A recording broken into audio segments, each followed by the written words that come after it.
Hi, everybody, and welcome to season 4, episode 10 of the Lumière Learning Monday. We have a very unique event for you today with Uvin Esports. I have a co host for the very first time. You'll notice Nishil Shetty. Hi, Nishil. Thanks for joining. Hi, hi. And I have Sharang Naicker. Sharang Naicker is the founder of Uvin Esports. He's done something very novel. He's going to tell us about his journey. And joining him is Aparna Naicker. Aparna, Sharang's mom, has been a wealth manager who probably saw that there is great potential in what Sharang is trying to do with his venture. We learn about them in a moment, and you'll know and you'll have guessed why I also have Nishil over here because he's really the guy, the domain expert in Lumiere, who's an avid gamer himself. I think you've been gaming since you were 7 years old. So I feel completely in safe hands, as I'm sure Aparna does when she does UVN Esports with Sharang. So, Nishil, I'd just say Yeah, first question goes to you. yeah. So thank you so much for having me. Thank you so much, Aparna ma'am and Sharam, for joining us. This is a very unique duo, and I think I've been looking forward to this conversation for a very long time since the first time we spoke. So I think I'd like to start with Sharang. I want to understand uh, your passion for video games and when did this whole thing start? And esports. What esports did you watch, or how did this whole passion for video games start? When did it start? So I think I started playing video games or basically kind of gaming when I was in fourth or fifth standard, and I think that was the first time we I was exposed to a PC in which there was games. So I used to go to my cousins and they had a PC. We used to play games. I used to watch them playing games, and then we had our first set of PC that was brought to our place. And I remember at those times we used to get kind of the games used to come in CDs, and these were all demo versions of the games, basically something, a pre-release kind of a thing for any game that was coming in. And I used to keep playing that demo version again and again and again, and used to just enjoy playing and used to enjoy doing multiple campaigns inside the games.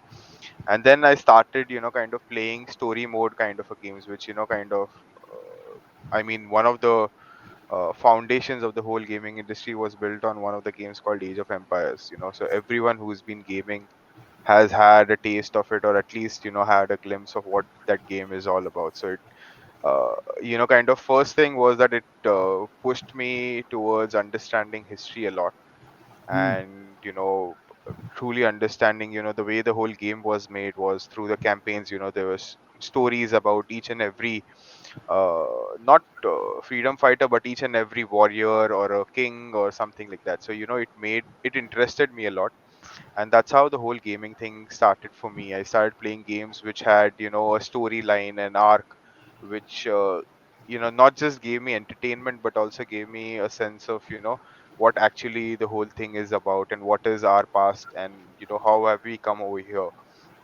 And then after that I started uh, talking to my friends about these games. They also shared a common interest. Then these guys also started exploring other games which had these kind of storylines. And then all of us happened to stumble upon a competitive game, which is it basically you play it against your friends. And we started then playing against each other and competing against each other. Then everyone used to come to school the next day, used to brag about I beat him, I beat them, stuff thing. And then uh, one thing after another, we started all being much more involved into the competitive space of the gaming. And when I was gaming, there was, I mean, esports was there, but it was not in India. And esports as a term was also not kind of invented, or kind of people knew about esports. Everyone used to think gaming is just gaming. It's something that is hobby. It's something you don't take it seriously. You just play it for the if you have something, you have time to spend and something like that. And then we uh, were exposed to this whole competitive side of gaming. And then I saw that people are actually putting in. huge number of hours to kind of be better at the game and showcase their true potential. And then this is where I also started was like I started putting in hours, started playing better than my friends, started competing in small cafe level tournaments, which had some 400 rupees, 500 rupees as prize money and all of those things. And then uh, all in all, it was all about the bragging rights, who's better. And I think esports has also now come from that nascent stage to a stage where there are multiple stakeholders in the industry. You have the brands, you have tournament organizers, you have sports organizations, you have athletes who are kind of taking this as a profession, and our organize the organizations are kind of paying the big bucks to these players to represent. And I've seen so many amazing stories where these athletes come from a very humble background and now have become one of the highest earning or grossing kind of individuals in the entertainment space. They are kind of earning something close to what actors Hmm. crave to kind of earn for that. So I'm really glad that I've seen the whole course of esports and gaming kind of growing from India, from being at something that is considered as a time pass. Now it is something that is considered as a profession. Government has started looking at it very actively. You Hmm. have multi-crore events happening. So yep, I'm really excited to see how it goes in the next 3 4 years. That's really nice. That's quite the journey, and I also feel that this one thing that I could relate to so much was having this first cousin whose house you go to and Yeah, you discover games. I think it's the same for most people. yeah, Yeah. Yes, And ma'am. Nishil, Sharon, very interestingly, at a point in time, from game, it became sports. Hmm. From, doing it for yourself, it became competition and bragging. So it's yes, almost like that itself is different. Yeah. When you're gaming, you think of it as something which is a little soft. And the moment it gets into sports, it just becomes a company. tougher, competitive, more people, and a Hmm. community. Yep. Yeah. So So Aparna, how did Aparna get come into the picture? I mean, I'm Nishil. Are you curious about that? definitely, definitely. My mom never encouraged me to play video games, so I would Same. definitely like to My know. mom also never encouraged me. But you seem to have encouraged her to do a business with you. I mean, come Yes, on, it yes. doesn't get Yeah. smarter than that. So So when thanks a does lot. when do you see this as a business? Thanks a lot, first of all, Deepa and Nishil, for having us and hosting us on this wonderful platform. Like I think most of the mothers, I mean, more like Nishil's mother also, who may be a lot younger than I am. I was not in this with the sync of what Sharang was doing from the beginning. I also was, kind of focused. Okay, you need to study, focus on your studies. Sharang had been a very bright child. I mean, in I think 10th, he was in the top of the in the school, in the top 10 of the school, and somehow I started feeling that because of this passion for gaming, or the fantasy for gaming, his focus on studies is little dwindling. But still, he was a good student, and then he finished his, he has completed his B mechanical, and I had no qualms about it. But then, the more the time he started spending on gaming, I started getting little worried about it. So I distinctly remember a day in my life that was 3rd June of 2018. I think Sharang had just completed his, engineering, and I was also behind him. Now you should get a job. Now you should start working. You should start earning and all that. And we had all this, normal. It started with a normal conversation, ended with an argument, and but this was on WhatsApp. So I mean, at least I was started fearing about facing him in person and being, confronting him in person. And then I mean the whole the discussion took a different course. Then he started saying, I want to do this for my country. You don't realize, I mean, there is a huge potential. I want to be, India should be on the global map. And I said, okay, hold on. Now I'm in a different territory altogether, that in the initial introduction, you mentioned about how it becomes tougher from just being games and then sports, and then he's talking about India being on the global map. I mean, I have been I have always liked to be sports, and Sharang has always been a sports athlete for life. So I said, okay, fine. So for this time, I said, let me try. I mean, being, with him rather than being against him. So, and I had my profession was all about analyzing businesses, understanding the different strategies, business strategies, building them, helping the managements to, rather than helping, more of questioning them why they are doing what they are doing. So I reached out to a lot of industry people and tried to understand. At least I would have spent 3 4 months, going through the reports. There were international reports which were available. Fortunately, nothing from India, but I could connect to a lot of people from the ecosystem. And in such meeting, I had gone to meet a promoter of Nazara Technologies, which is a listed company now, almost 4,000 crores market cap. And I had gone with the purpose that okay, I am going to convince Sharan why not to follow it. But things happened that half an hour discussion extended to 1.5 hour, and the thing which came out is that I got converted in supporting him. So that was it. But then there was kind of a informed decision which I was taking, that to support him. I could feel that this is a nascent industry but has a huge potential, because everything was becoming digital, and why sport should not be digital. That's the thing. Why the sports entertainment should not be digital. Now you see that Netflix also has, individual profile. That's a customized private profile for you. So if that is going to be customized, if you are going to watch all your entertainment not away from the halls in the bedrooms and all that, this is going to be very customized to you, and then the handheld devices are going to be going to help this to have a explosive growth. So that's what is happening. We are experiencing that. Yeah, that's how I entered into esports.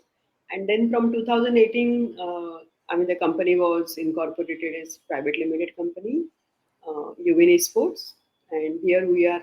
We just did not understand how the 5 years have passed on. Yeah. So, ma'am, you mentioned that you all started in 2018. Was it also like esports has been in India for some time now? It's mainly into games like CS:GO, Dota is where India has some representation.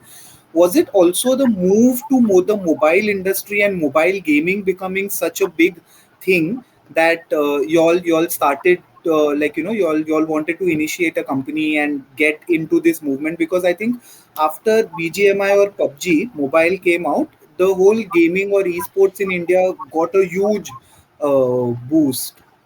Yeah. Tarun, you want to take that?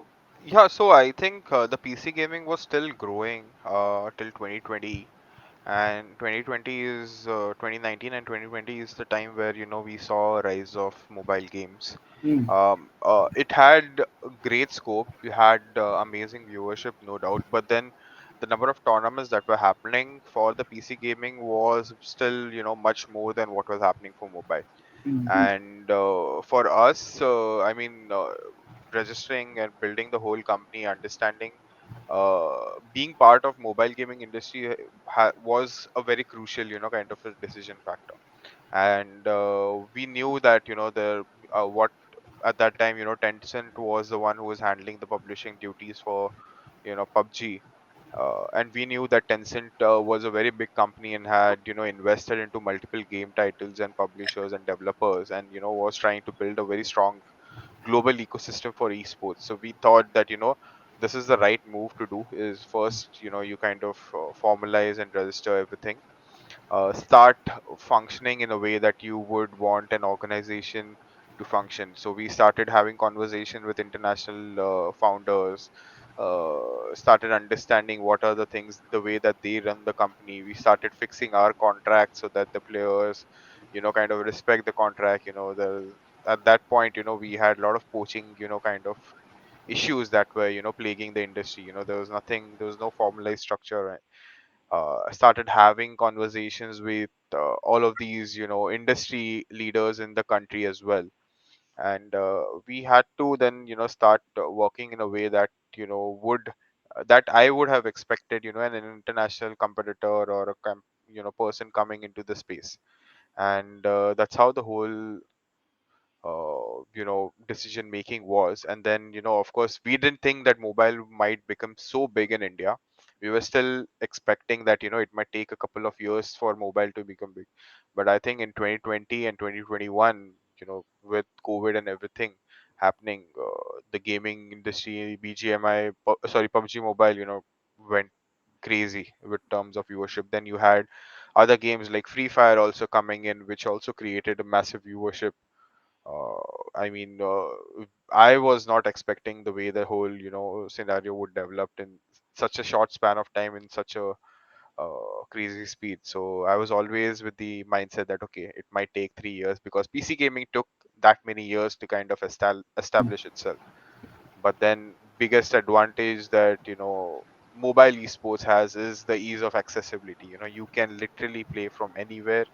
Anyone can play. You don't need to have an high end PC. You can play with a modest gaming phone as well. And finally it, kind of started, the trend started coming in that mobile gaming is much more accessible, is has a larger demographic. Everything started going into the shorter version.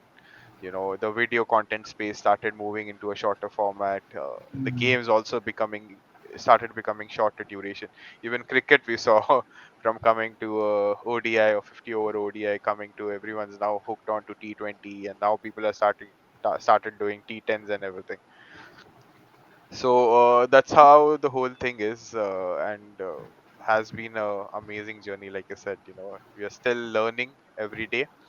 And we just I'm actually very excited for the next 3-4 years, because I'm seeing India is going to be one of the global leaders in the sports space. With the representation in your Asian Games, Commonwealth Games, Olympics, as well as on an organization or an esports industry kind of a ranking as well. Right now we have China, we have Korea, we have US, all of the European regions, Southeast Asian regions, all of them are ahead of us. But I think in the next 3-4 years we will be at the top. I think Sharang is saying repeatedly 3-4 years. I think that's the more core of action which are going to Yeah. happen. But this is going Yes. to be a decade, many Yeah. decadal kind of an industry. I am sure of that.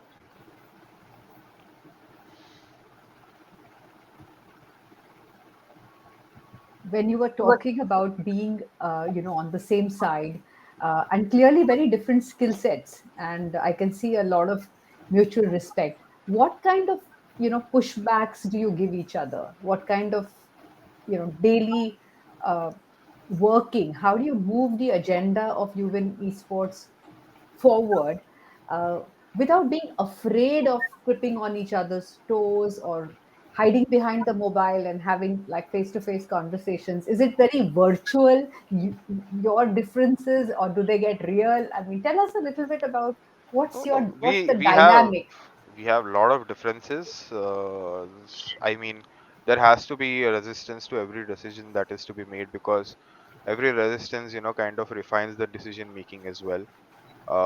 You cannot just have a free flowing, decision making, because I think the biggest advantage that mom has set in me is the financial discipline. You know, to understand that every penny, there is a cost associated, and if you are going to go ahead and use that thing, you need to make sure that you get the most out of it. And I think that is the biggest kind of lesson that I've received over the years, that every money that you spend, you try to get the maximum out of it. Try to uh, think it in a longer term, that is it going to get you rewards. And the discipline, I mean, we've been bootstrapped, so we've always have to be very conscious about how we kind of take on the expenses as well. So I've always, my mindset has always been kind of if I have the x amount of money, how do I get 5x or 10x of that particular amount through certain activities that you do on social media, but that you do with content, that you do with player acquisition, whatever it is. And I think those things have really shaped the way the whole I mean, at least the whole company, the way that we are functioning. And the second major part was with the help of contracts. We came from a phase where parents were afraid to let their kids kind of pursue this as a profession. So mom used to come on the conversations, on the calls, used to explain their parents, gave them a sense of security that okay, this is something that is safe. I am the one. I'm also involved. It's not just a kid who is 23, 24-year old. He's just taking your kid away from your traditional path of learning, that is through education and everything. So she's been very pivotal in that, as well as she loves to watch reckonings matches, even though she kind of doesn't understand a lot, but then she always, there Of is some course, I point that understand actually. but That there's doesn't always, need any understanding. It just crosses all the barriers. Yeah, sorry, go ahead. so she's always there with some criticism, because if we have a smooth or easy flowing, without any criticism, I don't think so we'll grow. There has to be, like I said, resistance at every point, so that we grow stronger with each step that we take. And I think she's been very pivotal in that, and true So foundation for the what, company. yeah.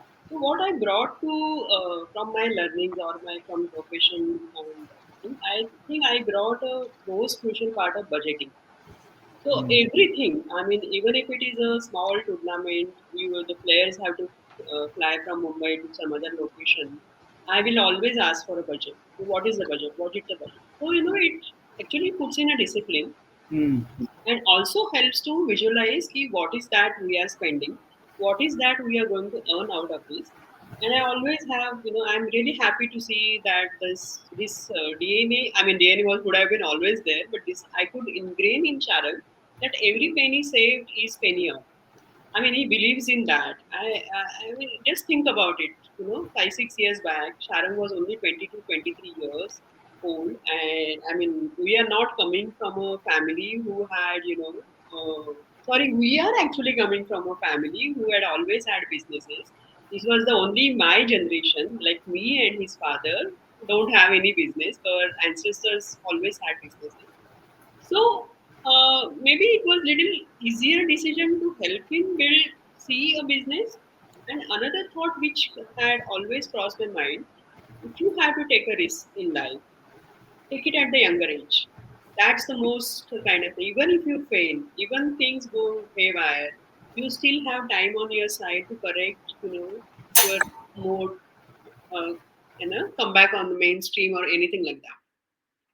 So when Sharan started at 22, 23, I said, okay, fine, let him take the maximum risk at this stage. Maybe at the age of 28, 29, his priorities would change. And then he would need or think about, different needs or, navigating in a different way. So I think parents should allow their children to, take risks, of course, not undue risk. And I was only happy that whatever said and done, Sharang was focused and Sharang was not having any other vices. Or that was the kind of a big tick mark for me. Okay, my child is on the right track, and parents should believe in that. If that is done, I mean, study everything will happen. Uh, I mean, that is the only distracting factor, and if you are taken care of that, you are done. Yeah, I'm very curious to understand that, this long tenure of playing, of games, of esports, how does it shape you? How has it shaped you? How are you able to navigate your life? How do you do your decision making? How does it? And I'm thinking for both Nishil and Sharang, because for parents who are watching, for young people who are watching, who are possibly going to have a game of is it, do you see this as part of training some faculty? Do you see this as training you to uh, deal with the real world in a certain way? I'm just curious. So I think I'm not that sure about the mobile gaming space because I've not really played any mobile games. I've just watched it. But the PC games have really helped me, kind of develop my cognitive thinking, and has always helped me, kind of finding solutions in a much more smarter and efficient way. Because the game is all about strategy, all about how you one up, everyone else in the space. And life itself is a whole, kind of like how Three Idiots, life is a race kind of a thing. It is like that. It actually is like that. So, with respect to, I mean, like I said, I started with Age of Empires, which helped me a lot with the history part. I started loving history. I started, kind of although I used to fumble on the dates, but I used to love the way that the whole, the way the whole generation has changed, from, coming from all Shah Jahan's, Mughals, and everything, and the way how we came to a phase where, British had come. So all of these, small, life changing, kind of stories used to be, taught in a very much more, kind of a fun and entertaining way through the games. And I think that is what gamified learning has also, started taking up has a massive potential in the US. And I've already seen, that trend coming into the Indian space where, there is knowledge that is shared through games. And I feel that, at least my cognitive, the way that I tackle problems in real life, the way that I tackle problems, anything, that creates a strong pressure situation, I think that is credited through how I have, kind of played games. So I have always been a leader inside a game. Any team game I play, I have always taken the role of a captain and everything. So, the challenges that I have faced inside the game, I think I've had a much more difficult, challenges outside the game. But since I've had that experience, I have always, kind of correlated it with a lot of the game type situation and helped me, kind of overcome all of those situations. So there are a lot of games like for so I've been I used to so everyone loves to play FIFA, but I love to play FIFA Manager because it helps me, kind of run a scouting program, identify athlete players, football players, kind of there is other scopes where you improve the prestige of your organization. You decide a marketing spend, you decide the transfer budget, and all of those things. So those things have really helped me kind of think esports in that kind of a way, and then has helped me when I'm talking to players as well. So there are a lot of kind of instances inside the game where you talk and negotiate with your players inside the game itself. So those things have also helped me outside the game, where I've talked with esports athletes. I've understood their mentality, their side. I've also uh, put myself in their shoes, and then I start negotiating with these players. When then once you start negotiating with the players, you start understanding the player, attitude, the tendencies, and those things, start helping you develop your own bank of thoughts. And I think esports gaming, I think, has played a very pivotal part. I mean, Nishil can add on Yeah, to it. uh, I think Sharang put it really well. How playing these video games are also helping you out in your real life problems. I mean, I'll just say something very short, but basically, a lot of these story mode games, we can say AAA games or indie games, they have a certain aspect of puzzle solving as well. You are going through a certain narrative. Say you are on a bridge and you need to cross that bridge, right? There might be a single way of doing it. There might be multiple ways of crossing that bridge. So every time I am unable to cross the bridge, I know that there is a solution. I just haven't found it yet. And patience and giving it enough time will give me that solution. I think I apply that to my real world as well, where whenever I come across a problem, I know that there is a solution. I just haven't figured it out yet. I'll apply some time, some more thinking, and you can definitely achieve it. Yeah. Great. Yeah. I think I have one more this thing. So Sharang, Aparna ma'am, both of y'all, we wanted to understand what kind of services and offerings does Uvin Esports also like promote or provide. A little bit, if we could understand from that to a viewer, to a person who wants to join as a team member. If you all can just elaborate a little bit on that. Or even So someone who wants to invest. Yeah. okay. So I'll just kind of give you a comparable with how esports ecosystem and your traditional sports ecosystem is there. Uh, in let's just take example of IPL, which is the biggest event that we've all Indians love to watch, and it comes once a year. So IPL is owned by BCCI. IPL is an event or a tournament that happens once a year and is owned and managed and operated by BCCI. And in this particular IPL, you have multiple franchisees playing. You have your CSK, you have your MI, you have your Kings 11, you have Gujarat Titans, all of these guys playing this particular league. Similarly, we are in the esports ecosystem. You have the game developers and publishers in the space of BCCI, which operate, own, and kind of create a professional circuit for the game that they have. Then you have your tournament organizers. That is basically, you have your tournament, which is your world championship, regional championship, national leagues, and all of those things. And then you have your multiple franchisees which are playing these tournaments, which boast a prize pool, which draws a massive viewership for that particular league. And we are in the space where we are one of the franchisees which is playing in the best of the leagues in at the country level as well as at the regional level, that is the APAC level.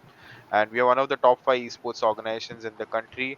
And we have been we are one of the OGs of the esports space in India. That is, we've been here from 2016 till now. So this is actually our 7th year that we've been functioning. And this is very there are only actually 3 esports organizations which have survived from 2016 till now.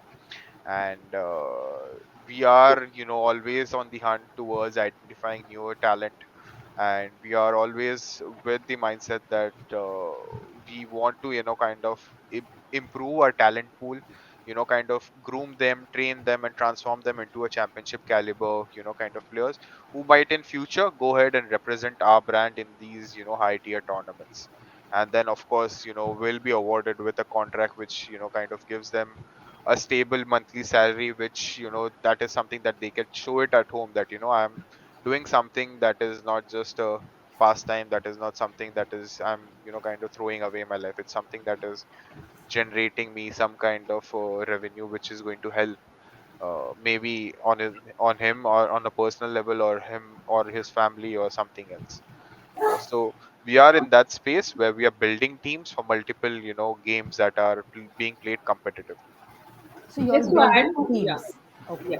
Okay. So and just to add to what Sharon said, I mean, he has over the years, sort of now I can feel that he has mastered a player athlete scouting program. So he as I mean now he has also developed a second line. Initially, he used to do it himself everything, and then the scouting is not restricted only to India, but it is across the globe now, since the game doesn't have any geographical barriers. Wherever possible, whichever country it is possible to get a player from that country to India, we have gone there. I think we have gone and hired players from 7 8 countries, including a neighboring country like Myanmar. We had players from Pakistan also. Of course, they could not fly into India, but they were playing online. So even we had from Pakistan. Then we had from Southeast Asian countries like Indonesia, Singapore, Thailand, Vietnam. Now we have moved to CIS countries like Russia. I mean, I could not imagine the ease of getting a player from Russia to India.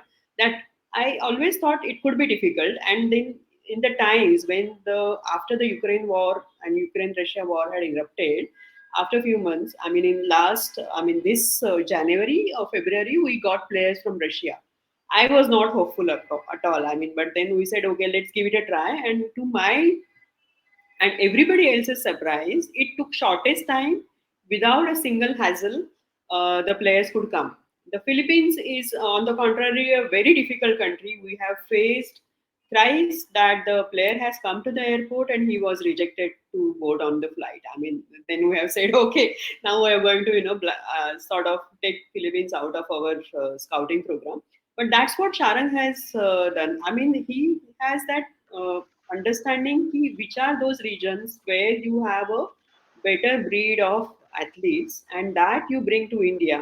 Our Indian players also learn from them. Now then I think for last few years we have had coaches, international coaches only, not Indian coaches, and that has been a kind of a really differentiating factor, and that's what we present to the investors. See, I mean, there would be some times where you know entities who have deep pockets will enter into these sports esports because that's is finally which is going to, I mean, it's already mainstream as a sports entertainment, but then this is the scouting program or this is the talent selection and grooming program which is going to always help you not to be in that war of throw the money and win the game types, or go behind the star players who will always come costly and may have a lower loyalty to the organization. But here is where we build the team, give them time, and have a better loyalty. And all those Cinderella stories Sharang can talk and go about is what is reckoning about. That's what I mean. We have been very cost unit economics, cost efficient. I think that's what my profession brings to the startup like this. Otherwise, nowadays, I mean, this was last few years has been just burn the money and build the business. That is what where we have differentiated from the run of the mill startups. So, what is it that you uh, see in the next 2 to 3 years, and what would success look like to you, Sharam? So for me, the major success that I am, kind of having my eyes set on is that, reckoning esports, even esports as a company, has to, kind of expand out of India, not just be restricted to South Asia. Establish operations in Southeast Asia, establish operation in MENA regions. These are the regions which are, showing tremendous potential for growth with the sports space, and of course be part of the globally, kind of top tier leagues that are happening around the world. Be part of that ecosystem where India is being represented at the highest of the leagues. So that's the whole, kind of dream, as well as I want to run a full-fledged scouting program which will help us identify talent for the Indian, contingent that will go into Asian Games or Commonwealth Games. That is not just a small tournament which decides the victors, go ahead and represent, but a full-fledged scouting program which will actually help us select the right set of players who can go ahead and not just participate, but win medals beyond bronze for India. Amazing. And how, in on this path of the next 2 to 3 years, what's a typical day like for you all? I mean, how does the teams, the employees, your internal stakeholders, how do you all interact with each other? What are things that are, the tasks, the jobs to be done for that day, for that uh, week, for that fortnight, or what are your planning cycles? What kind of proactive work goes in? uh, So I think my day actually starts with conversations with brands or investors till around 1 p.m. My day starts at around 9 o'clock, and then we start with all the meetings and everything. Post 1 p.m., we have a lunch break, and then from 2 p.m. onwards, I start having interactions with my management team. Get updates from the social media team and the content team to understand what are the things that are, since this is a space which is much more dependent on creating entertaining content and grabbing those eyeballs and turning those eyeballs into your loyal fans. uh, we have to put a lot of emphasis on what content and social media activities and campaigns are we are going to run in the next at least next couple of weeks. and then we have a long discussion on that. Then I have my conversations with the managers of the team, the coaches of the teams that we are playing, to understand, get a grasp what which tournaments are we playing, what is our position in those tournaments, what's the probability, what is bothering the players, what is, are the players on a good stride, or are they kind of facing resistance or on the decline. Have conversations with individual players as well, if there is some issue that is walking them down. So my day kind of typically starts at 9 and goes on till uh, maybe 12 or even 1 a.m. at night. So then, of course, there's no energy to spend, and then just go back home and get reset for the next day. And does that involve playing? I try to play. I used to play at least 3 4 hours a day, but now with the workload, the way that whole industries has been evolving, my playing time has been significantly reduced. I try to play for half an hour or an hour a day, so that I get for me, when I'm playing, I am able to analyze things in a lot more calmer fashion, rather than me sitting in front of an empty wall and just trying to focus myself. Super. That's I good. think, yeah. No, I mean, y'all are such an inspiration, both Sharang and Aparna, ma'am. Sharang is not just a gamer who plays video games and brags about it. He actually went ahead and understood the whole business aspect of it, the ecosystem of this thing, and started an esports, which is not a small feat at all. I feel every gamer wants to be in a esports or start a esport this thing, but Sharang was able to Thank you.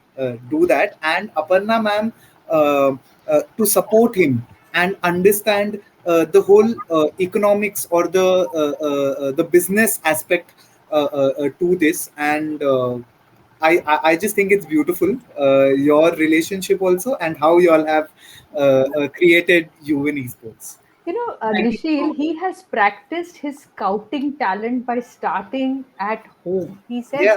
"Mere paas maa hai." So his scouting Scouting. abilities first demonstrated by choosing the right ally and partner for his business. What says?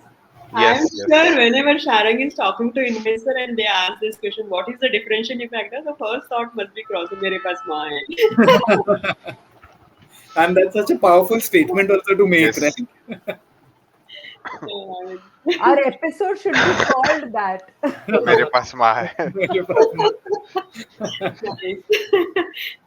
Good. I mean, at least it has relieved my stress from this stress, because these are the times when me and Sharang are, fighting, knocking our horns, maybe. Yeah. Yeah, maybe there is a a story and a message and a lesson for all of us who watched this episode. So many layers of myths, perceptions, beliefs that we have. The whole business aspect, the aspect of putting India on the map, somewhere a very at a level of while we are competing, we are still unifying, we are still coming together. We are 7 countries already. We're talking about bringing in new countries, and it's a completely different way of understanding mindset, attitude, behavior, uh, and what it means to even collaborate to win. To be able to take an idea and to create, to tangibilize, and to create, make a business out of it.